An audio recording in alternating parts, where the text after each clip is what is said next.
अस्सलाम वालेकुम। How are you all? I hope you all are fine.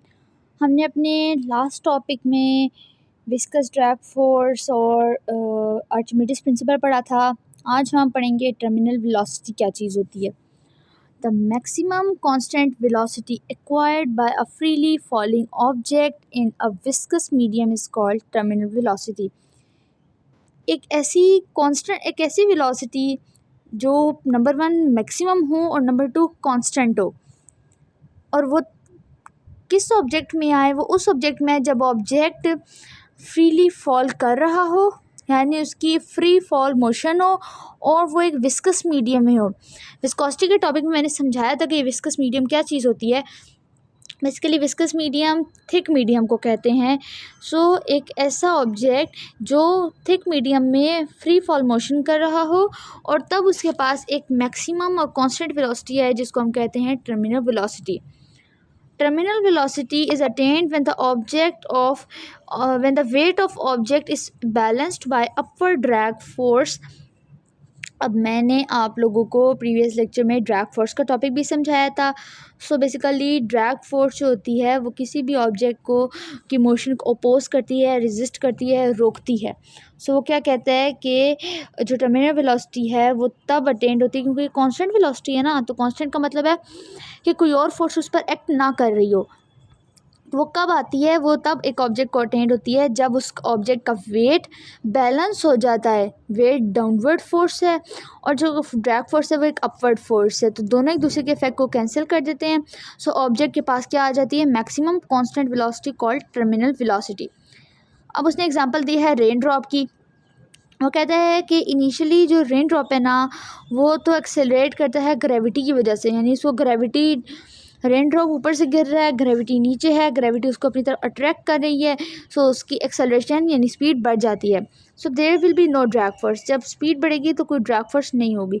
लेकिन अब वो कहते हैं जैसे ही उसकी वेलोसिटी बढ़ेगी रिटार्डिंग फोर्स भी बढ़ेगी। क्यों? क्योंकि वेलोसिटी बढ़ेगी तो ऑब्जेक्ट उस यानी अर्थ में ग्रेविटी के नज़दीक आ रहा होगा तो थोड़ी सी स्पेस रह जाएगी, तो उसने रुकना भी तो है, तो रोकने के लिए एक रिटार्डिंग फोर्स उस पर एक्ट करेगी और वो इंक्रीज़ हो जाएगी। जैसे ही ऑब्जेक्ट और तेज़ी से गिरने लगेगा ड्रैग फोर्स भी इंक्रीज़ हो जाएगी, यानी कि ड्रैग फोर्स अब एक अपवर्ड फोर्स लगेगी उस पर और वेट उसका डाउनवर्ड एक्ट कर रहा होगा। क्या होगा? उसकी वेलोसिटी इसका जो वेट है वो ड्रैग फोर्स वो आपस में कैंसिल हो जाएंगे। लेकिन उस पर कौन कौन सी फोर्सेस एक्ट करेंगी? रिटार्डिंग फोर्स जिसको रोकेगी, और रिटार्डिंग फोर्स के साथ ही ड्रैग फोर्स। हम इनको रिटार्डिंग फोर्स और ड्रैग फोर्स एक ही जैसी होती है तकरीबन। दोनों उस पर एक्ट करेंगे और वेट के कंपोनेंट को कैंसिल कर देंगी। नेट फोर्स फाइंड करने के लिए हमें क्या करना होगा? वेट को माइनस करवाना होगा किससे? ड्रैग फोर्स से। ये फॉर्मूला है। तो वो कहता है फाइनली, अब वो कहता है जब विस्कस ड्रैग यानी ड्रैग फोर्स इक्वल हो जाएगी फोर्स ऑफ ग्रेविटी के, नेट फोर्स ज़ीरो हो जाएगी। क्यों? क्योंकि जो क्या कहते हैं क्योंकि उसके पास आने लगेगा ना, ऑब्जेक्ट अर्थ के पास आने लगेगा। क्या होगा कि ग्रेविटी भी उसको अपनी तरफ खींच रही है, उसको मूव करवा रही है, लेकिन ड्रैग फोर्स उसको वहीं रोक रही है। दोनों एक दूसरे के अफेक्ट को कैंसिल करेंगे तो उसकी नेट फोर्स ज़ीरो हो जाएगी, मीन्स उस पर कोई फोर्स एक्ट नहीं कर रही होगी, और उसकी एक्सेलरेशन भी ज़ीरो हो जाएगी, यानी स्पीड ज़ीरो हो जाएगी। फिर वो कहता है कि रेन ड्रॉप फिर एक कांस्टेंट वेलोसिटी के साथ गिर जाएगा। हमने ऊपर पढ़ा था कि टर्मिनल वेलोसिटी तब आएगी जब वेट और ड्रैग फोर्स कैंसिल हो जाएंगे। यहाँ पे ग्रेविटी यानी वेट और ड्रैग फोर्स कैंसिल हो गए हैं, तो टर्मिनल वेलोसिटी आ चुकी है जिसको हम कहते हैं कांस्टेंट वेलोसिटी। अब आगे हम इसकी डेरिवेशन करते हैं।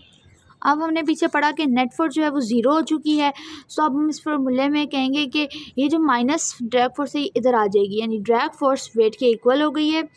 ड्रैग फोर्स का अगर आपने मेरा पिछला लेक्चर नहीं लिया है तो उसको लें, मैंने उसमें बताया है कि ये फॉर्मूला ड्रैग फोर्स का है 6π∗r⁵ तो वेट होता है mg के इक्वल। क्यों? क्योंकि force is equals to weight and weight is equals to mg। हम यहाँ पे mg लगाएंगे। अब हमने टर्मिनल वेलोसिटी का फॉर्मूला फाइंड करना है। ये सारा पार्ट यहाँ डिवाइड हो जाएगा, यानी Vt equals to mg divide by 6π∗r, where r जो है वो रेडियस है ड्रॉपलेट का, n जो है ये विस्कोसिटी है एयर की, इसको हम ईटा कहते हैं। फिर स्फेयर के लिए अगर वो उसकी डेंसिटी यूनिफॉर्म है यानी कि रो है तो मास m होगा। यानी कि अगर वो स्फेयर है, वो जो ऑब्जेक्ट जो गिर रहा है अगर वो स्फेयर है यानी या स्फेयर की शेप वाला है, सो क्या होगा कि उसकी जो डेंसिटी होगी वो रो होगी और मास m होगा। सो हमने डेंसिटी का फॉर्मूला पढ़ा है कि density equals to mass by volume है। क्योंकि हमारे पास फार्मूले में ऊपर रो नहीं मेंशन जो हम उसका फार्मूला पुट करें, लेकिन मास मेंशन है, तो हम मास को उस फार्मूले से एलिमिनेट करके रो इंटू वी करके इस फार्मूले में पुट करेंगे। लेकिन अब वो कहता है नीचे कि वी जो है वो किसी भी स्फेयर के लिए वी वॉल्यूम इतना होगा 4/3πr³। तो ये वैल्यू हो जाएगी m की। इस m की वैल्यू को उठा के हम इधर पुट करेंगे। So V T equals to rho into 4/3πr³ into G divided by 6π∗r। अब यहाँ पर देखें ये 3 चूँकि नीचे है ना डिनोमिनेटर में, ये 6 के साथ मल्टीप्लाई हो जाएगा, 18 आ जाएगा और ये 4 एज इट इज़ रहेगा। और ये पाई दो दफ़ा ये कैंसिल हो जाएंगे। ये नीचे वाला रेडियस एक ऊपर वाले क्यूब में से एक से माइनस हो जाए कट हो जाएगा और नीचे बच जाएगा रो इंटू 4 इंटू आर का square into G divided by 18 into eta. अब यहाँ पे 4 और 18 को कटिंग करेंगे, 2 2 ज़ार 4 2 9 ज़ार 18। फाइनल फार्मूला बनेगा हमारे पास terminal velocity equals to 2 rho g r square divided by 9 eta. ये फार्मूला स्फेयर ऑब्जेक्ट्स के लिए है और ये फार्मूला बाकी दूसरे ऑब्जेक्ट्स को यूज़ करने के लिए है। ठीक है, अब इसमें नीचे उसने बताया है कि जो रो जी एन है ये कांस्टेंट्स हैं। सो हम रेडियस में और टर्मिनल वेलोसिटी में रिलेशन शो करते हैं, वो है डायरेक्ट रिलेशन। इसका मतलब है अगर मास स्मॉलर होगा तो वो टर्मिनल स्पीड उसको पहले अटेंड होगी, अगर लार्जर मास होगा तो थोड़े बाद में यानी कि देर से उसको टर्मिनल स्पीड अटेंड होगी। तो हमें इक्वेशन से में पता चलता है कि टर्मिनल वेलोसिटी करती है स्क्वायर ऑफ द रेडियस पर स्फेयर के रेडियस के जो स्क्वायर होगा उसके ऊपर, और इन्वर्सली रिलेटेड होगी मीडियम की विस्कोसिटी के साथ। ठीक है, सो ये रिलेशनशिप हमें कौन देती है? Terminal velocity. सो ये था आज का हमारा लेक्चर टर्मिनल वेलोसिटी का। अगर आपको इसमें से कुछ भी समझ नहीं आया या कोई क्वेरी है, क्वेश्चन है, तो आप काइंडली कमेंट सेक्शन में मुझसे पूछ लें। I will surely answer you. Next topic में हम इंशाल्लाह अपना पैरा 2 पर जंप पढ़ेंगे।